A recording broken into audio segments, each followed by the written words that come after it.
தமிழ்நாடு தேங்காய் உற்பத்தியாளர்கள் மற்றும் விற்பனையாளர்கள் நல சங்கத்தின் மாநில பொதுக்குழு கூட்டம் பொள்ளாச்சியை அடுத்த நல்லாம்பள்ளியில் நடைபெற்றது. இந்த கூட்டத்தில் எடுக்கப்பட்ட முடிவுகள் குறித்து பேசிய சங்கத்தின் மாநில தலைவர் நாச்சிமுத்து, தேங்காய்க்கு விதிக்கப்பட்டுள்ள 1% செஸ் வரியை நீக்க வேண்டும் என்று வலியுறுத்தினார். தென்னை சாகுபடி செய்யும் விவசாயிகளின் நலன் கருதி தமிழக அரசு சார்பில் பொது விநியோக திட்டத்தின் கீழ் வழங்கப்படும் பாமாயிலுக்கு பதிலாக தேங்காய் எண்ணெயை நியாய விலை கடைகளில் வழங்க வேண்டும் என அவர் கேட்டுக் கொண்டார்.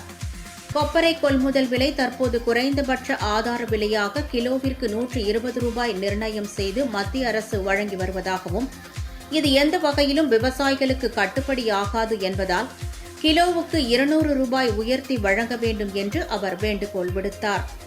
தென்னை விவசாயத்திலும் தேங்காய் உற்பத்தியிலும் தமிழகம்தான் முதலிடத்தில் உள்ளது எனவும், ஆனால் உரிய தரவுகளும் புள்ளி விவரங்களும் இல்லாததால் மத்திய அரசிடமிருந்து தமிழகத்திற்கு கிடைக்க வேண்டிய சலுகைகள் சரிவர கிடைப்பதில்லை எனவும் அவர் குறிப்பிட்டார்.